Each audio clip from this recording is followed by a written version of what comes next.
Greetings and salutations, friends, and welcome back to more Warhammer and, I suppose, 40k lore today, as this is a shared subject.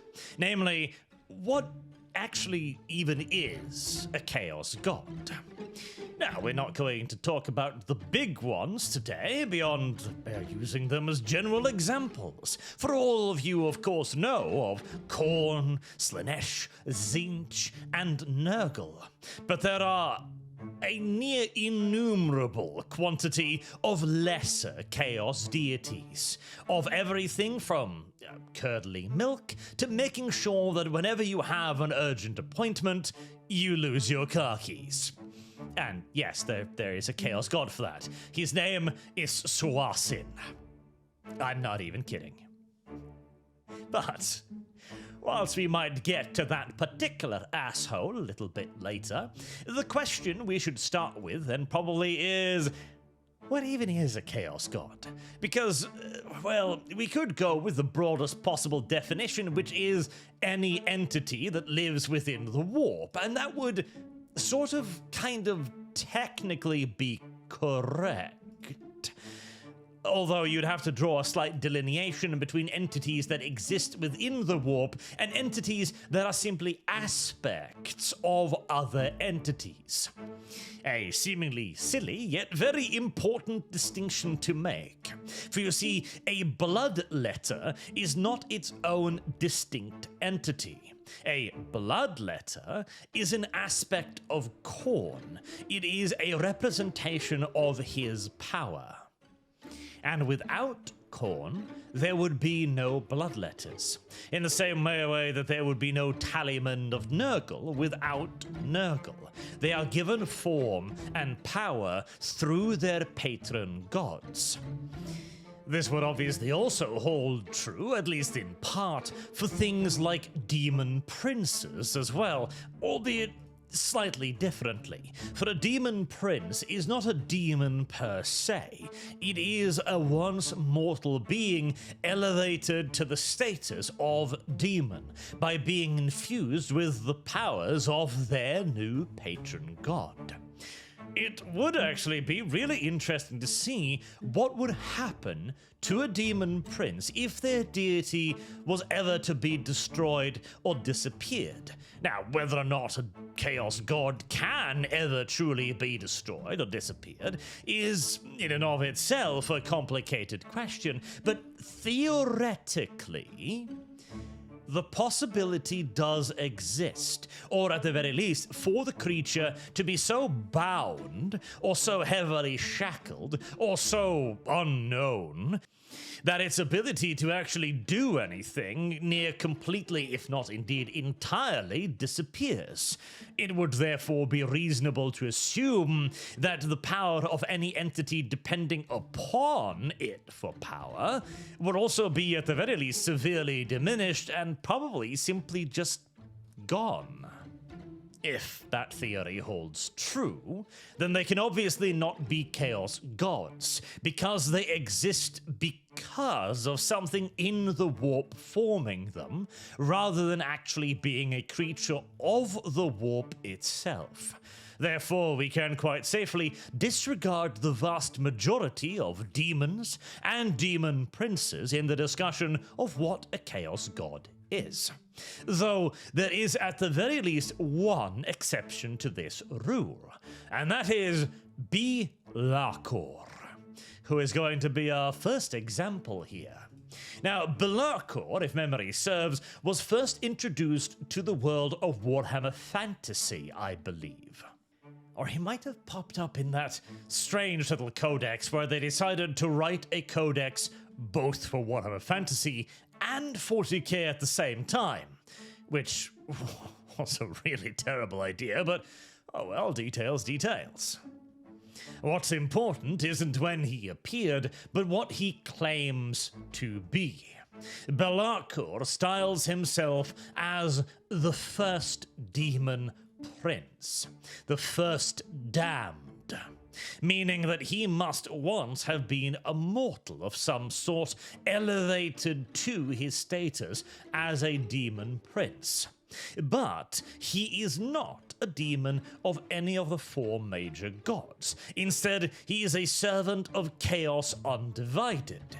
Now, Chaos Undivided is a bit of one of those tricksy little kind of forces, because in theory, Chaos Undivided simply means that you serve chaos in its entirety, without committing yourself to Khorne or Slaanesh or Tzeentch or Nurgle. You simply follow the general aims of chaos.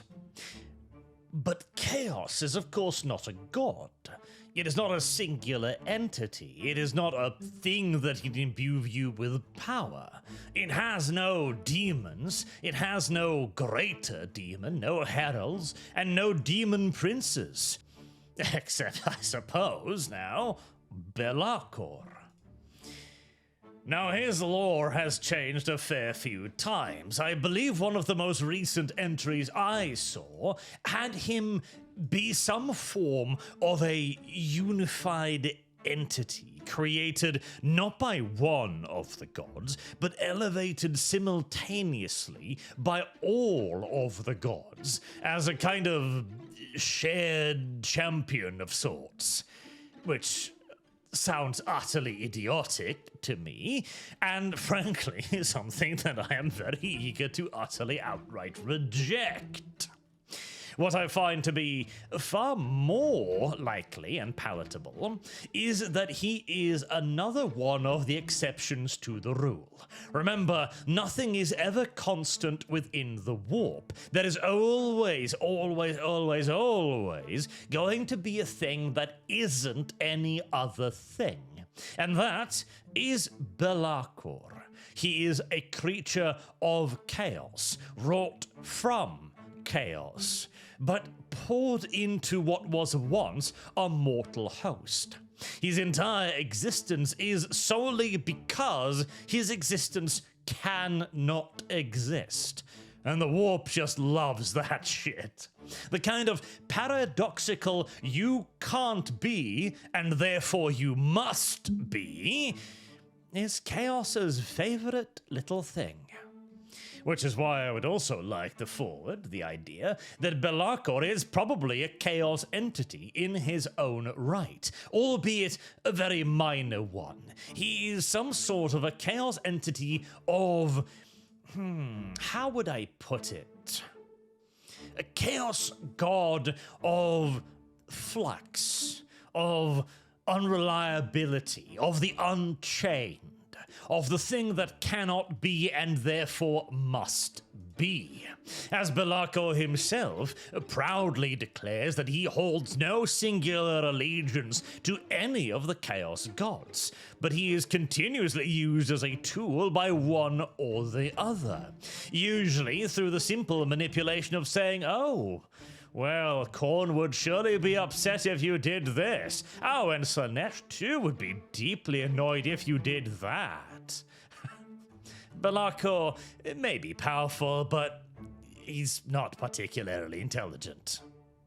And I also want to point out that Be'lakor doesn't do this because he's in opposition to chaos itself. No. He is not a Malal-type character, which is one of those entities that are in a constant state of flux within Games Workshop, not because the idea of a Malal doesn't make sense. It absolutely does, for the same reason that Be'lakor being such a weird and paradoxical entity makes sense, but because Games Workshop can't copyright Malal. Literally, the only reason why he's not canon is because GW can't copyright the name. But again, Be'lakor is not that. He's not there to destroy chaos, to reduce it or ruin it, break it open or defeat it. He's there simply to reject being ruled by chaos. He is an anti-chaos force within chaos. Almost like a personification of that common trait in which we see so many of Chaos' servants, from Abaddon to Perturabo to, in many cases, the lowliest footman of chaos. This idea that, oh, everyone else is a puppet of the gods, but I I'm too clever for that shit. Even as they dance prettily on the strings. That is what Vashtorr is a god of. Self-deluded, gullible fools. Now, if you want to see a god of anti-chaos, then I've got one for you. As you see, after GW realized that their greatest enemy, the inability to own every single word in the human lexicon, had thwarted them yet again, they replaced Malal with a couple of even more lesser-known gods, all the way back in... Oh, God, this must have been in... Servants of the Dark Gods or something? We're not even talking Warhammer Fantasy Battles anymore. We're talking Warhammer Fantasy Roleplay. Okay, it's been a while. But, anyways, one of the deities introduced back then was Necoho, the god of antitheism. The god of people who hate gods. That was always an amusing idea. And again, it proves what I've said about Vashtorr.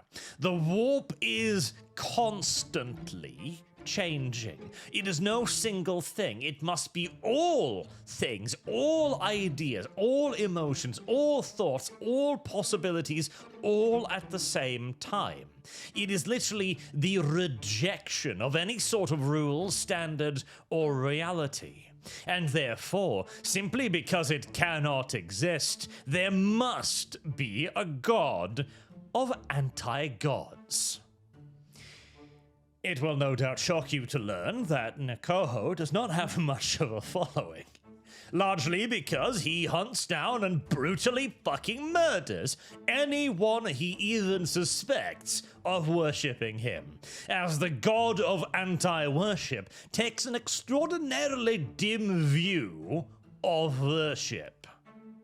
He does not merely reject his position as anyone's god, he takes active offense at the very thought of it. And in Necoho's defense, he's been very effective at making sure nobody knows he's real, and that certainly nobody worships him, prays to him, or does anything to draw his attention. Which raises the question of what the hell does he do all day? Is there just some entity, some blob of energy or power in the warp somewhere floating around, actively just checking if anybody's figured out who he is, and then beelining for them to choke them to death with their own pillow? Presumably, yes, as the only other things that he would engage in would be, well, the undermining of others' faith, I suppose. Necoho would be the god that shows up whenever you doubt a deity, to give you a little bit of extra incentive to not believe in them. He might be the guy who makes preachers shit their pants on stage mid-sermon. He might be the guy who sets fire to a church just to prove that God's house is clearly not protected by any particular magic. He is, if anything, only willing to lend his power in the pursuit of destroying the power and influence of other gods. I would imagine his greatest herald would be someone who loudly and proudly proclaimed that there was nothing spiritual in the world at all. No gods, no demons, no spirits, nothing beyond the simple earth underneath our feet, and a sky filled with stars and emptiness up above. Unfortunately for him, of course, gods are spawned by the dozen every single day. As due to, again, the nature of the warp, there's a god for everything. Every emotion, every idea, every thought, every instance that creates a ripple in the warp forms some sort of thing around itself. Now, the majority of these entities are, of course, literally powerless, or powerful enough to only carry out the extraordinarily specific purpose for which it was formed. My favorite example being the chaos god of curdling milk, which is an actual real entity that we know of. Simultaneously, you have other entities that are declared to be far more powerful, but are bound by the shackles of their own faith. For example, the gods of the old world, creatures like Ulrich, Manan, Tar, Rhea, these are real entities. They have chaos creatures that bear their name in the warp, and many of them are even capable of granting blessings upon favored champions. But again, they can only do the things that their followers believe they can do. They are bound by that logic. And since most people do not, of course, believe that the gods are able to answer prayers directly, or that if, when they do, it is in some subtle way, that is exactly what they do. They have not got the benefit of the chaos worshippers, who genuinely and frankly believe that their gods not only can directly intervene in their lives, but hope that they do. Even indeed have specific ideas of how they should, having specific rituals to draw their attention or to grant them with blessings or mutations. Most of the good guy gods haven't got any of that, although again they still do have power. They have miracles. Their faithful servants can channel their power into the real world to perform what is, in all due essentiality, magic acts. Whereas other entities on the bad guy side can get significantly more hands-on. Take the Horned Rat, another favorite of mine. We know he's real. He's interfered in the real world on multiple occasions, including literally forming miraculous things like the Pillar of 13 into Skaven Blight itself, and then imbuing it with a portion of his magic. He speaks to his favored Grey Seers, and does his best to direct the constant squabbles of Skavendom in something that vaguely resembles a productive direction, at least from his own inscrutable plans. In the case of the Horned Rat, he's even got greater demons and other servant entities, and a far, again, freer hand than most. But his power level is not that impressive. It seems to be greater than, say, for example, Hashut, the god of the Chaos Dwarves, who Hashut has some power, sure, but it's minor. He has some magic here and there, and he obviously affects his sorcerers in uncomfortable ways, because he doesn't necessarily really like magic all that much. And he is obviously also able to influence his servants with inspiration, ideas, and weapon systems that would be unheard of for any normal dwarf. Not to mention the ability to corrupt dwarves in the first place, a feat that very few, if any other entity has actually managed. Indeed, the entire debate about power levels is a bit of a difficult one, because what exactly is it that makes a Chaos God powerful or powerless? We have examples from, say, Malice Darkblade with the God-Child. The God-Child is depicted as seemingly near infinitely powerful within his own domain, and also simultaneously seemingly infinitely powerless outside of his own domain. A domain that he himself cannot even willingly leave. So, is the God-Child more powerful than the Horned Rat? In the right circumstances, probably. Is he more powerful than Khorne? Possibly, albeit very, very unlikely, as at least a part of his realm is kept in check by greater demons.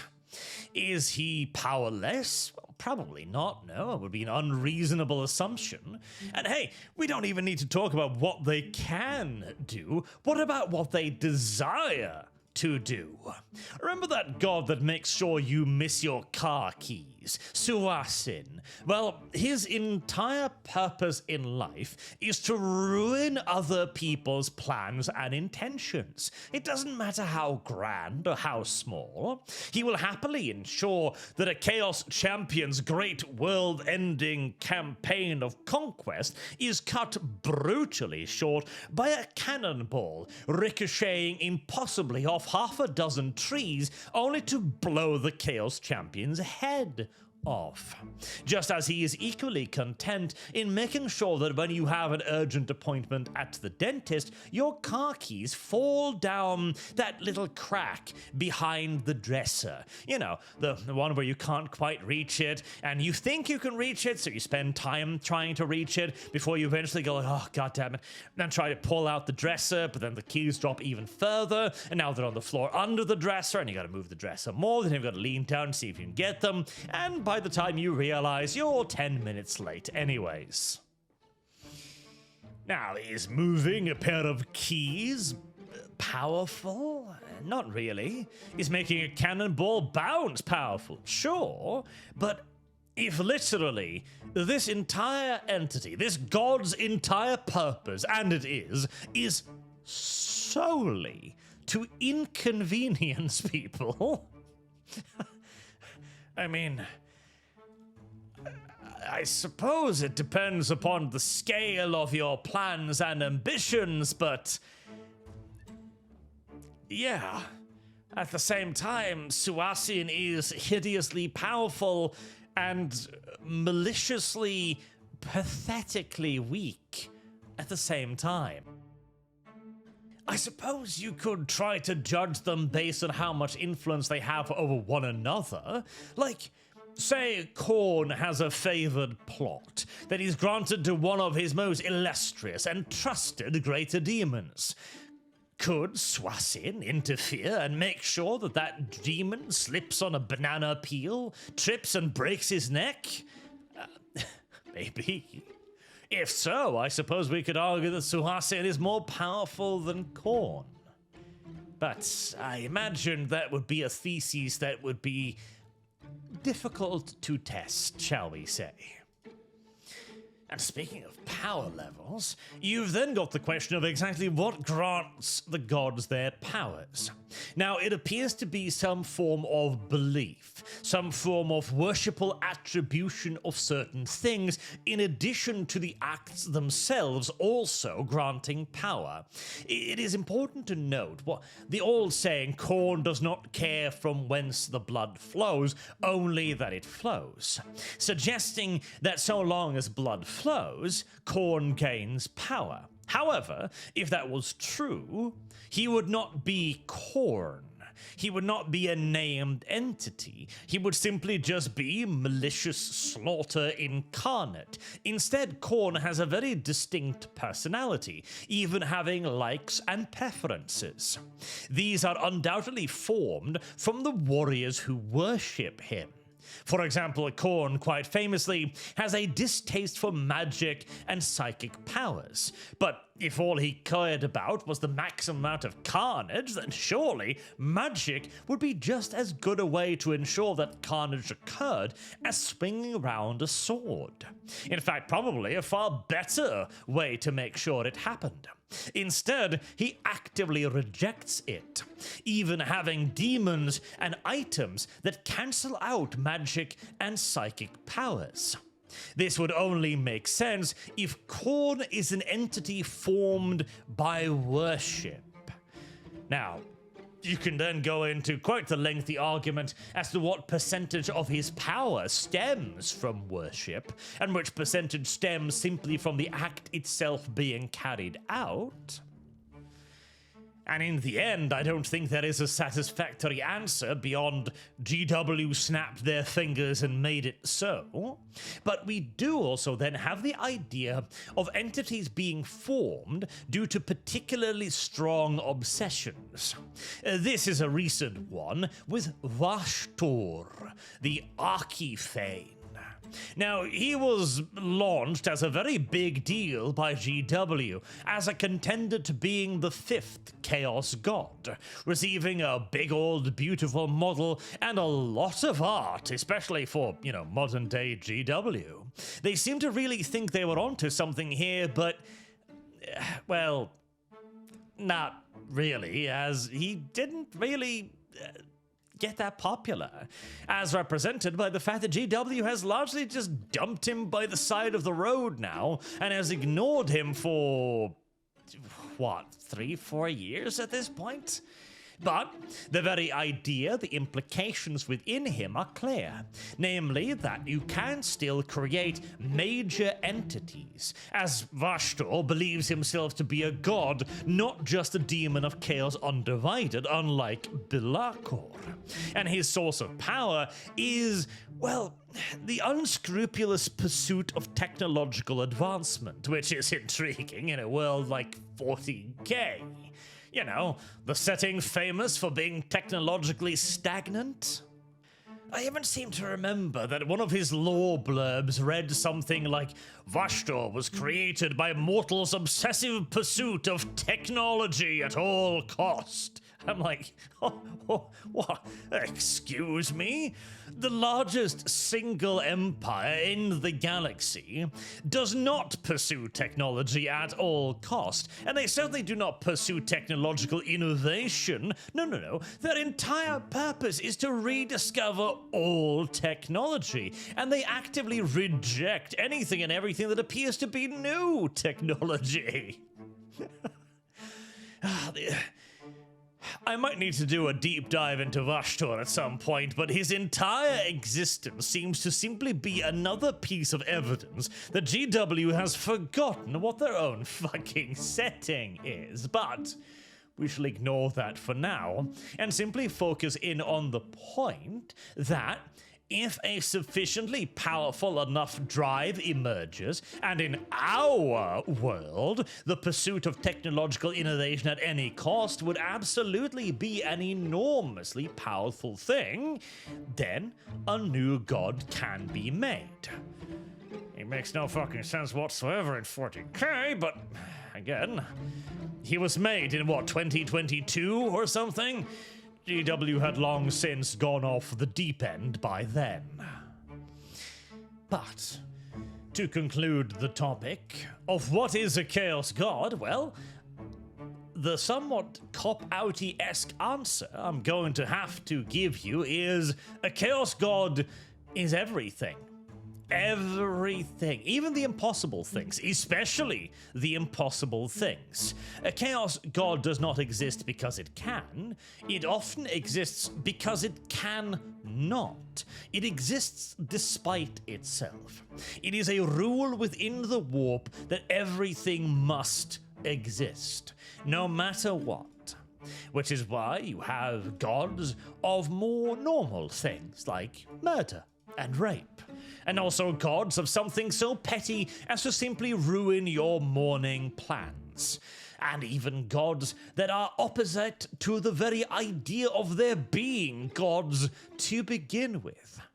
So to the answer of what is a Chaos God, Chaos Gods are all things, and they need not be powerful. In fact, the overwhelming majority of them are not. The Chaos Gods, the Great Four, are, if anything, an exception to the rule, a vanishingly small percentage, a 0 point many zeros, of itself an inevitability. The very fact that it would be so unfathomably unlikely for there to be gods of that size, scale, and influence is in and of itself the very reason why there must be gods of that scale and influence. And so trying to judge them by their power levels is somewhat hopeless. Trying to judge them by their intentions of what they want to do is somewhat hopeless, as one is happy merely fucking with you. The other wants to tear your spleen out and use it as straw. The warp is simply too alien for us to understand it. And the only reasonable way to approach the question of what is a chaos god is to accept that they're all chaos gods. All of them. No matter the shape, the form, the size, or the power, or the intent. They all come from the same pool of roiling, uncontrollable chaos energy. And that you'd happily prefer it if not a single one of them ever noticed your existence. Ever. Until next time, I have been Arch. Thank you very much for watching, and I do hope to see you all again soon. Till then, have a good day.